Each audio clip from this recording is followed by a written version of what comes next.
২০২৫ আন্তর্জাতিক ক্রিকেটের জন্য একটি বেদনার বছর। কেননা এই বছরেই অনেক পছন্দের তারকা ক্রিকেটারই অবসর নিয়েছেন। কেউ সব ফরম্যাট থেকে, কেউ নির্ধারিত কোনো ফরম্যাট থেকে। এক নজরে দেখে নেব এই বছরে এখনো পর্যন্ত কোন কোন ক্রিকেটার অবসরে গিয়েছেন। ভারতীয় batsman Rohit Sharma test cricket থেকে অবসর নিয়েছেন। নিউজিল্যান্ডের ব্যাটার মার্টিন গাপটিল সব ফরম্যাট থেকে অবসর নিয়েছেন। বিরাট কোহলি টেস্ট ক্রিকেট থেকে অবসর নিয়েছেন। Aussie batter Steven Smith ODI cricket থেকে অবসর নিয়েছেন। নিকোলাস পুরান সব ফরম্যাট থেকে অবসর নিয়েছেন। হেনরি ক্লাসেন সব ফরম্যাট থেকে অবসর নিয়েছেন। গ্লেন ম্যাক্সওয়েল ওডিআই ক্রিকেট থেকে অবসর নিয়েছেন। তামিম ইকবাল খান সব ফরম্যাট থেকে অবসর নিয়েছেন। মাহমুদুল্লাহ রিয়াদ সব ফরম্যাট থেকে অবসর নিয়েছেন। মুশফিকুর রহিম ওয়ানডে ক্রিকেট থেকে অবসর নিয়েছেন। ঋদ্ধিমান সাহা সব ফরম্যাট থেকে অবসর নিয়েছেন। মার্কস স্টোয়নিক্স ওডিআই ক্রিকেট থেকে অবসর নিয়েছেন। অ্যাঞ্জেলো ম্যাথিউস টেস্ট ক্রিকেট থেকে অবসর নিয়েছেন।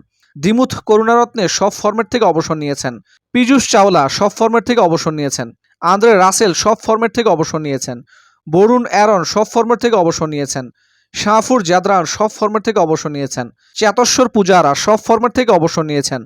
মিচেল স্টার্ক টি-টোয়েন্টি ক্রিকেট থেকে অবসর নিয়েছেন। ক্রিস ওকস সব ফরম্যাট থেকে অবসর নিয়েছেন। এই তালিকা থেকে বুঝতেই পারছেন আন্তর্জাতিক ক্রিকেটের সব বড় বড় তারকারাই এই বছরেই অবসরে গিয়েছেন।